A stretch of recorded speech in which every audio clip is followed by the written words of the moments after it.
That down. Let's go on to this, shall we?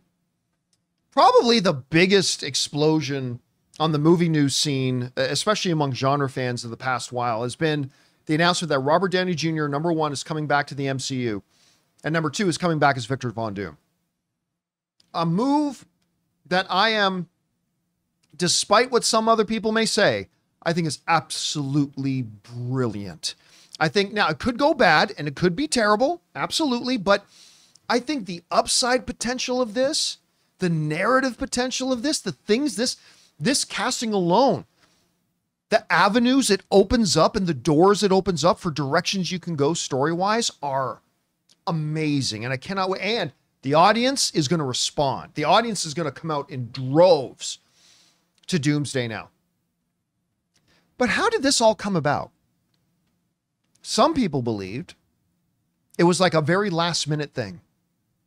Some people believed it was in the works for a long time. Well, Robert Downey Jr. was doing a podcast recently for The Hollywood Reporter, and he basically told the story about how this came together. And I'm going to read this a little bit at length because it's really interesting.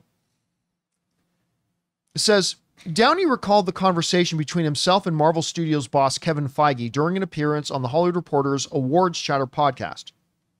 Downey said, probably a year ago, because, you know, Feige and I keep in touch. We're pals. Jon Favreau and Feige and I have kept in touch. I'm also close with the Russo brothers, the actor explained. I had an idea outside the cinematic universe for how I could be of service to what's going on in the parks. Susan and I, that's his wife and partner, were sitting down with Feige at one point, and he said, it just keeps occurring to me that if you were going to come back. And Susan was like, wait, come back as what? By the way, before we continue here, I want to point out that this was over a year ago. About 5 months ago, Kevin Feige was being interviewed by somebody and said, oh, we're bringing Robert Downey Jr. back. And he's like, no, we would never do that because we don't want to undo whatever. When like a year ago, he was telling Robert Downey Jr., I just keep thinking about what if we brought you back? You can't trust or love anyone at Marvel. None of them. They're all liars. It goes on to say this. Then we both realized over time that it was another thing that just disproves any doubt anyone could ever have about Kevin Feige. A very sophisticated, creative thinker about how we cannot go backwards, how we cannot disappoint expectations, how we can continue to beat expectations. And he brought up Victor Von Doom. And I looked into this character and I was like, wow.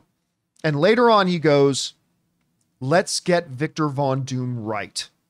Let's get that right, Downey continued. So, the groundwork for this has actually been in the makings for a very long time.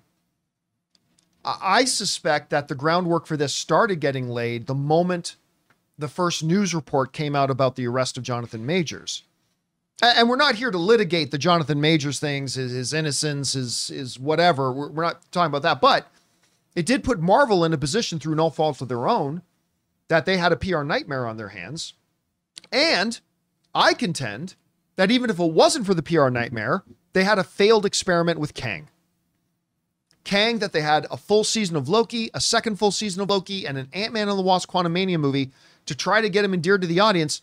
And he didn't come anywhere near the audience levels of the excitement, anticipation, dread, and fear that they had for Thanos. Because Ant-Man beat him. Where do you go from there?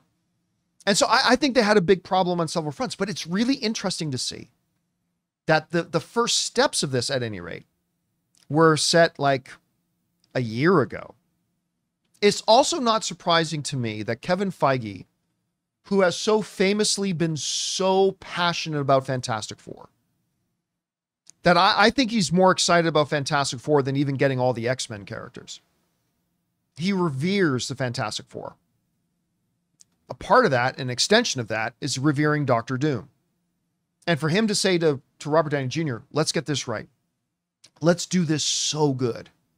And I believe with the Russo brothers getting involved as well, and the writer of Infinity War and Endgame also getting involved, I think we're in for something pretty special, so I like hearing about this. We want to thank a sponsor of today's episode, Hungry Root. Guys, you know me, I like things that make my life easier, especially things that make it easier for me to eat healthy and eat well, and certainly more effectively than trying to order from food delivery services. Hungry Root is the easiest way to eat healthy. They send you fresh, high-quality groceries, simple, delicious recipes, and essential supplements. It's like having someone else do all the planning and shopping so you don't even have to think about it. Hungry Root gets to know your personal health goals, dietary restrictions, favorite foods, how much time you want to spend cooking, and more. Then they build you a personalized cart with all your grocery needs for the week, including easy 4-ingredient recipes to put those groceries to use. Each order is fully customizable so you can take their suggestions or choose anything you want. They've got fresh produce, high quality meat and seafood, healthy snacks, smoothies, sweets, ready to eat meals, kids snacks and meals, vitamins and supplements, and much more. Everything from Hungry Root follows a simple standard. It's got to taste good, be quick to make, and contain whole, trusted ingredients. Right now, Hungry Root is offering the John Campea Show listeners 40% off your first delivery and free veggies for life. Just go to hungryroot.com/Campea to get 40% off your first delivery and get your free veggies. That's hungryroot.com/Campea. Don't forget to use our link so that they know we sent you.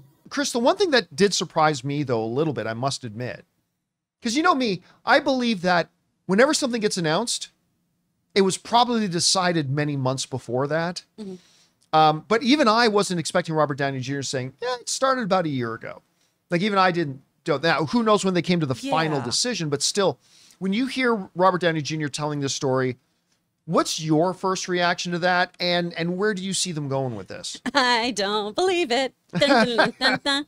I kind of hate this. I'm going to be really honest, especially when he's like, we can't go backwards. Why are you here then, Robbie? GTFO. It feels desperate to me. It feels like a money grab. And I know that there's comic precedents about this. I talked about this on my podcast when this got announced. I understand that there's a comic precedence. I buy into that comic precedence. I've loved those comics. This feels weird to me. And I'm going to see this movie. I'm going to see what it's all happening. But this being in talks for over a year, maybe it is, but it still feels reactionary.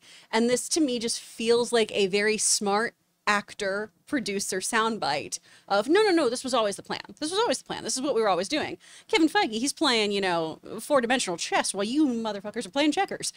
It just feels, it doesn't feel genuine to me. Really? Because we've talked on this show, like starting about 4 months ago, Robert Downey Jr.'s tone totally changed.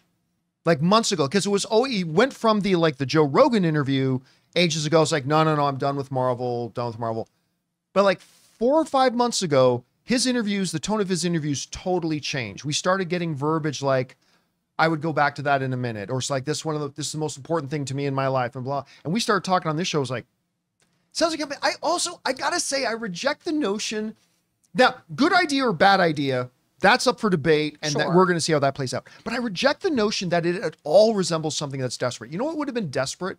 Bringing Thanos back. See, that's desperate, right? Like, well, Thanos, just bring Thanos back. See, that's desperate. That'd definitely be a big jump the shark moment. Yeah. For sure. Yeah. or a Rise of Skywalker moment. Yeah, yes, absolutely. Somehow no, Thanos has returned. Here.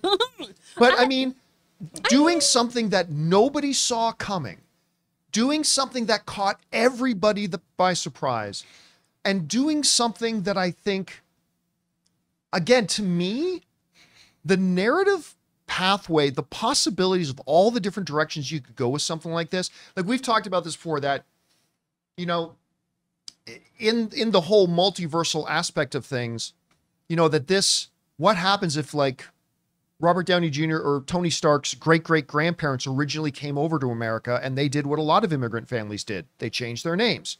Where did they come from? They came from this little country called Latveria. What if in that universe, the great-great-great-grandfather never came over to America? What if they stayed right where they were? And they never changed their family name? Or other people have written in, what if Tony's parents died when he was an infant? So this is an instance where you like the multiverse? This is an instance where if you're going to use something horrible, this is a best case scenario, right? Where if you're going to do multiverse, this is at least something in the multiverse that can work. At least do it with the lights on, I mean. If I you- ride the line between you two. Yeah. I think it actually. I think it is a bold move. I don't. I think if you're gonna do that, it's not. We wanted them to take a risk. We've been saying they need to be more risky. That's fair.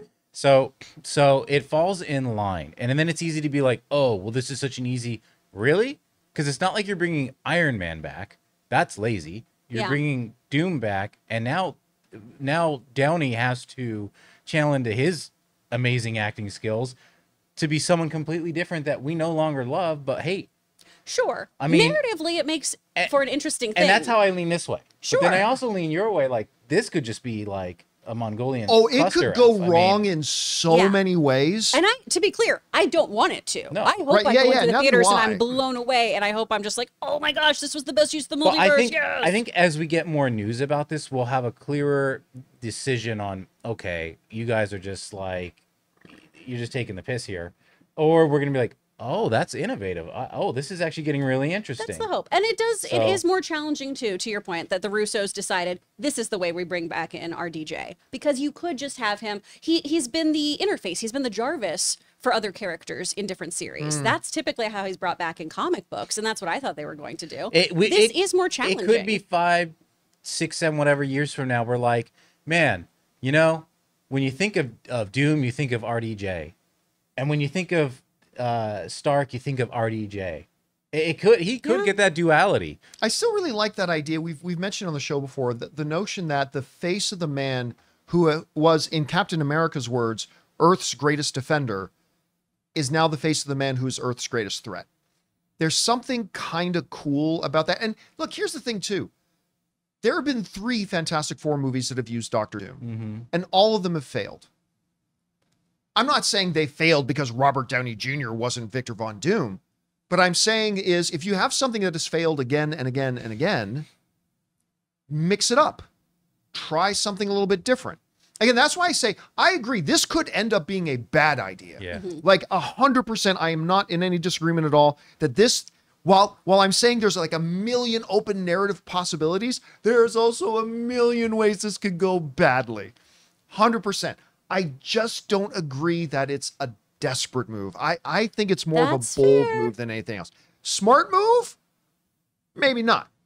But I don't think it was desperate. Anyway, there's going to be a lot of discussion about this. Agree Moving to on for a disagree. long time.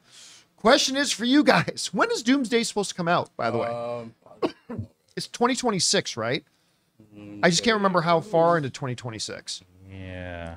Look that up for me. 2026. Does it just says May 2026? 1st, 2026. May 6, 2026. So it's Secret still, Wars, May 7th, 2027. so we're going to have a long time to buzz and chat and discuss it. But I mean, listen, if one of Marvel's goals in this whole thing was to get everybody talking about it, Oh, they achieved that. They There's certainly no did that. question about that. And they're paying a pretty penny, too. and they're paying a lot of money. So it better work out. Anyway, guys, question is for you.